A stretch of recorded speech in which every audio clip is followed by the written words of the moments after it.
ያው ሁለት ትልልቅ ነገር አብሮ ይመጣ ይመስለኛል። አዲስ ዓመት ነገ ነው፣ መባቻው ላይ ነው ያለነው። እንኳን ለሁላችንም አብሮ በሰላም አደረሰን ለማለት እወዳለሁ። በተጨማሪም ህዳሴ ግድብ በጣም የተለየ ፕሮጀክት ነው። አልቆ እንደዚህ በጋራ ለመመረቅ እንኳን አበቃን ለማለት እወዳለሁ። በግልም የመጀመሪያ ፐብሊክ ሰርቪስ ውስጥ ወደ መንግስት ስራ ስገባ የመጀመሪያው ስራ ስለነበረ ትንሽ ኢሞሽናል ኤሌመንት አለው። እንኳን ደስ ያለን ለሁለቱም ትልልቅ ነገሮች ማለት ነው። በአምስት ደቂቃ ተናገር ያለኝ ነገር በጣም ኢምፖሲብል ነው፣ በፍጹም የማይቻል ታስክ ነው። የራያ ሰው ነኝ፣ ትንሽ ገፋ አደርገዋለሁ። ትፈቅዱልኛላችሁ? ብዙ ፍሬምወርክ እንትን አይለኝም። ትንሽ ፍሬምወርኩን ነካ ነካ ማድረግ ደስ ይለኛል። አንድ ይሄ ዘመን ለምሳሌ መጽሐፍቶችን ብታያቸው ዋናዎቹ አጀንዳዎች አራት ጉዳይ ላይ እንትላሉ። ብዙ መጽሐፍት ዘ ኤንድ ኦፍ ምናምን ይላል። ዘ ኤንድ ኦፍ ፓወር፣ ዘ ኤንድ ኦፍ ፖለቲክስ፣ ዘ ኤንድ ኦፍ ቴክኖሎጂ፣ ዘ ኤንድ ኦፍ ጋቨርንመንት ምናምን ብዙ መጽሐፍት እዛ ላይ ያተኩራሉ። ዘ ኤንድ ኦፍ በሚል ታይትል ከ500,000 መጽሐፍት በላይ ወጥተዋል ዘ ፓስት 2 years ይላል አንተ። ሁለተኛው ቶፒክ ዘ ሪቬንጅ ኦፍ ምናምን፣ ዘ ሪቬንጅ ኦፍ ፓወር፣ ዘ ሪቬንጅ ኦፍ ፖለቲክስ፣ ዘ ሪቬንጅ ኦፍ ጂኦግራፊ ብዙ መጽሐፍት አገኘ። ሌሎቻው ዘ ኒው ምናምን፣ ዘ ኒው ፖለቲክስ፣ ዘ ኒው ፓወር፣ ዘ ኒው ቴክኖሎጂ፣ ዘ ፊውቸር ኦፍ ፖለቲክስ፣ ዘ ፊውቸር ኦፍ ፓወር፣ ዘ ፊውቸር ኦፍ ምናምን የሚሉ አራት መሰረታዊ ጉዳዮች መጽሐፍትም ዲስከሽን ኤቭሪቲንግ በእነዚህ ላይ ያተኩራል። ለምን ሆነ ይሄ? ለምን ሆነ? እንደዛ ብቻ አይደለም። ላለፈው 7-8 ዓመት የተባበሩት መንግስታት ሳሚት ኦን ዘ ፊውቸር የሚል በአመት 2 ጊዜ የሚያካሄደው ኮንፈረንስ አለ። ዩኤኢ ሚኒስትሪ ፎር ዘ ፊውቸር የሚባል ኢንስቲትዩሽናል ዲዛይን አላት። ብዙ ሀገራት የአራተኛው የአምስተኛው ኢንዱስትሪያል ሪቮሉሽን ስትራቴጂ አላቸው። ኦፍ ኮርስ ሁሉ ጊዜ የሰው ልጅ የዛሬ 1000 ዓመት የተካሄደው አግሪካልቸራል ሪቮሉሽን በፊት የነበሩ ሰዎች ፊውቸራቸው አግሪካልቸር ነበር፣ አግሪካልቸራል ሪቮሉሽን ነበር። ከኢንዱስትሪያል በ1800 የነበሩ ሰዎች በ1820 ላይ ለተካሄደው ኢንዱስትሪያል ሪቮሉሽን ፊውቸራቸው እሱ ነበር። የሰው ልጅ ሁሉ ጊዜ ስለሚቀጥለው ዘመን ያወሳ፣ ይወያይ፣ ይጨነቅ ነበር። ይሄ ዘመን ግን እንደዛ አይነት ዘመን አይደለም። ሚኒስትሪ ፎር ዘ ፊውቸር የተቋቋመበት የተባበሩት መንግስታት በአመት 2 ጊዜ ስለ ፊውቸሩ የሚያወጋበት የሚያወሳበት ሰዎች ማስተርስ ፒኤችዲ ፕሮግራም ፒኤችዲ ኦን ዘ ፊውቸር ፊውቸር ስታዲስ የሚባሉ ፎርሳይት ምናምን የሚባሉ ሎት ኦፍ ፒኤችዲ ማስተርስ ፕሮግራም የተጀመረበት ነው።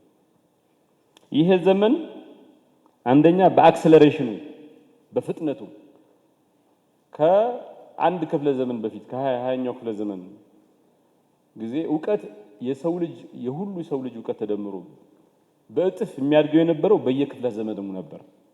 አሁን ግን በየ12 ሰዓቱ እውቀት በእጥፍ ያድጋል።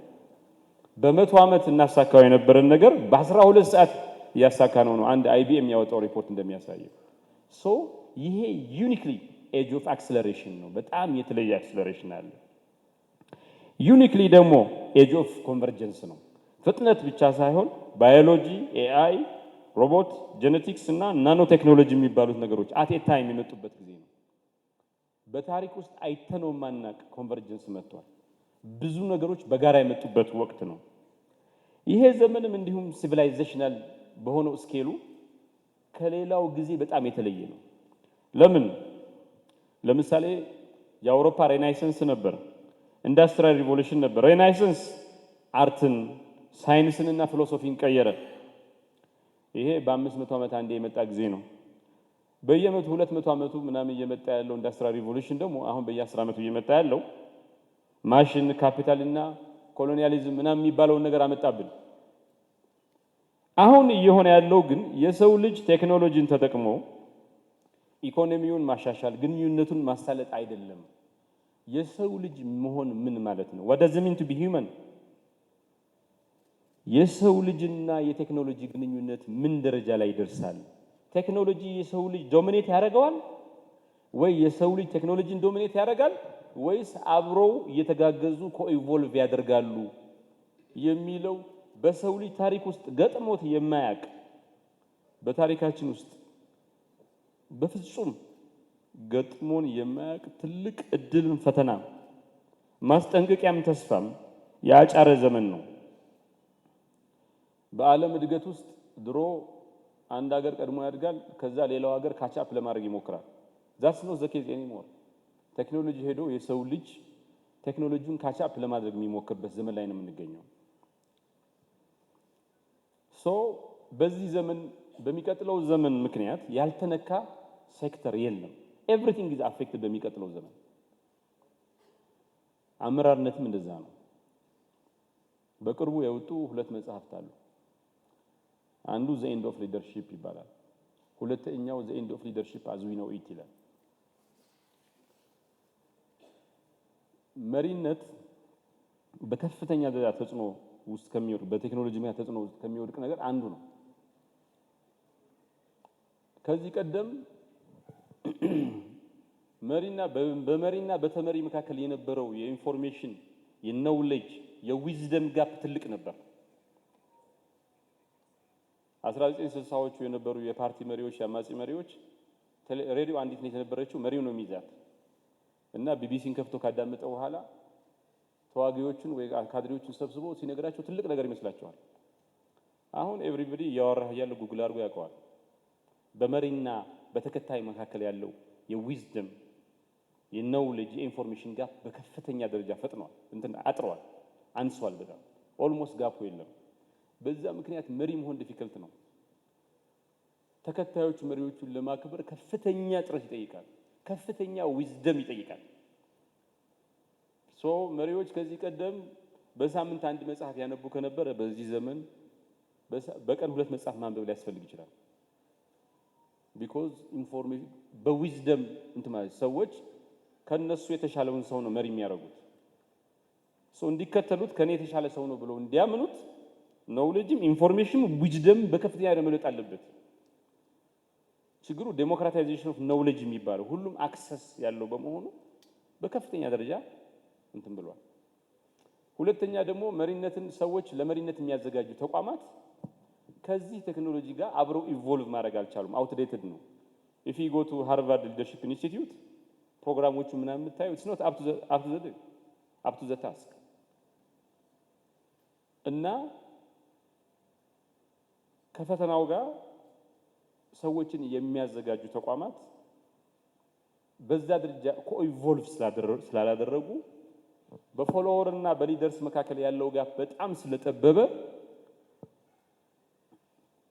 ብዙ ሰዎች መሪ የሆኑ ይመስላቸዋል፣ ለመከተል ይቸገራሉ። መሪነት የሚባለው ነገርም ሰዎች ግሎባሊ ዲስኢንትረስትድ እየሆኑ ነው። ኢንትረስት ብዙ ሰዎች ኃላፊነት ለመውሰድ ሬስፖንሲቢሊቲ ለመውሰድ ኢንትረስት የሚያዩበት ዘመን አይደለም። ግሎባል ነገር ነው የማወራው። ግን ደግሞ መሪነት በጣም ኢምፖርታንት ነው። መሪነት የሚባለው ነገር አስፈላጊ የሚሆነው ከሰው ልጅ ተፈጥሮ ጋር በጣም የተገናኘ ስለሆነ ነው። የሰው ልጅ 5 6 ሆኖ 100 ሆኖ ሚሊዮን ሆኖ መንቀሳቀስ ይፈልጋል። በግሩፕ ነው። እኛ በሩጫ አሁን ሮጠን ቺታ የሚባለው እንስሳ ይበልጠናል። እኛን ቀርቶ የሰራናቸው ስፖርት ካርስ ብዙዎቹን ይበልጣል በሩጫ። በሚሞሪ ዝሆን ይበልጠናል። የዛሬ 40 ዓመት መንገድ ላይ አግኝተህ ሳር ወይ ውሃ ብትሰጠው ከ40 ዓመት በኋላ ሲያገኝህ አውቆ ሪስፖንድ ያደርጋል። በማየት ኢግል ይበልጠናል። ከሩቁ 2-3 ኪሎ ሜትር ይላል። የአንበሳ ጆሮ እንደ ሳተላይት ነው። እንደዚህ እያለ 4-5 ኪሎ ሜትር ያሉ እንስሶችን የሚያድናቸው እንስሶች የት እንዳሉ ለማወቅ ይችላል። እኛ የሰው ልጆች እንስሶችን የበለጥነው በኮሌክቲቭ ኢንተለጀንስ ነው እና እያንዳንዱ ከነዚህ ኢንተለጀንሶች የተውጣጣ አቨሬጅ ነው የምንበልጣቸው። በአንድ ስኪል ይበልጡናል እንስሶች። የሰው ልጅ ኮንከር ያደረገው ዓለምን በግሩፕ መንቀሳቀስ መቻሉና ይሄ ግሩፕ ደግሞ የሚመሩ ሰዎች በመኖራቸው ነው። ቀድሞውንም ከእንስሳውንም ሌላ ባዮሎጂካል ፍጥረቶችን አሸንፈን ዓለምን ኮንከር ለማድረግ ያስቻለን ችሎታ ልናጣ ነው ማለት ነው። በግሩፕ ልንንቀሳቀስ ነው። መሪ ከሌለ ኪዮስ ነው።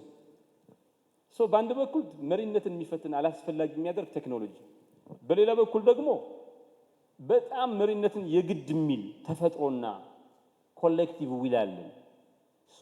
መሪነት ከእጃችን ድንገት ወጥቶ ያጣናው ተቋም እንዳይሆን የሰው ልጅ ተመስሎ ወደ ውጥንቅጥ እንዳይገባ እና አኒማል ዶሚኔትድ የነበረው ዓለም ተመልሶ እንዳይመለስ አሁን ደግሞ ቴክኖሎጂ ዶሚኔት የሚያደርገው ምን እናርግ ነው። አጭር ነገሮች እኔ የሚመስለኝ መሪነት ናሽናል አሴት ነው፣ ግሎባል አሴት ነው፣ ናሽናል አሴት ነው። የሰው ልጅ ከዚህ በኋላ መልቲ ፕላኔታሪ ስፒሺስ ይሆናል አይደል የሚሉት። ሲፈልግ አሁን አንድ ሰው ኢትዮጵያ የሆነ ሀብታም የሆነ ሰው ሲደብረው እስኪ ዱባይ ቁርስ በልቼ ልምጣ ብሎ ጠዋት ሄዶ ከሰዓት ይመጣል። ይህን በ15 ዓመት ውስጥ ደግሞ መሬት ደብሮኛል ብሎ ማርስ ወይ ደግሞ ጨረቃ ላይ ደርሶ ሊመጣ ይችላል የሰው ልጅ። ይህን ሁሉ መሪ ያስፈልጋል። ስለዚህ መሪነት ናሽናል አሴት ነው።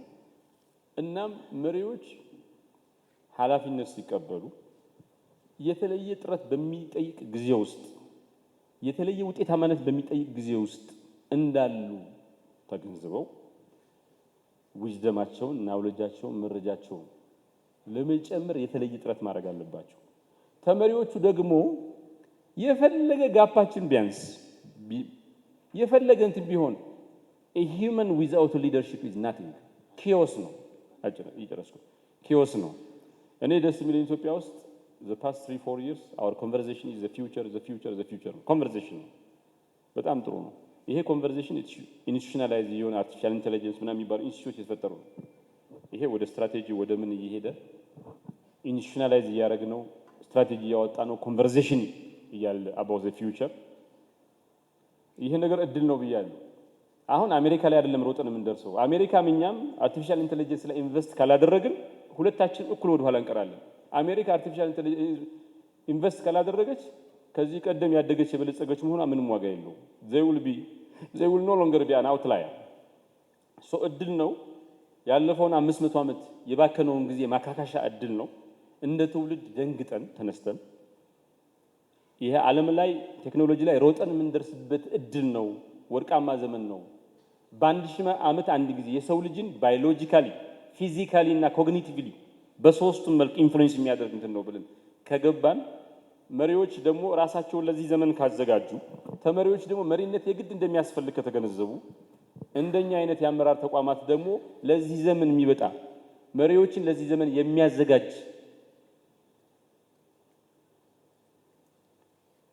ካሪኩለም ሞጁልስ ሌሎች ሜካኒዝሞችን ኢኒሻላይዝ አድርገው የአመራር ልማት ውስጥ ከገቡ በድምር የሶስቱ ጥረት ዓለምን ያድናል። ኢትዮጵያም በታሪክ የሚገባት ስፍራና ቦታ ይዛ ከፍ ትላለች ለማለት ነው። አመሰግናለሁ። እሺ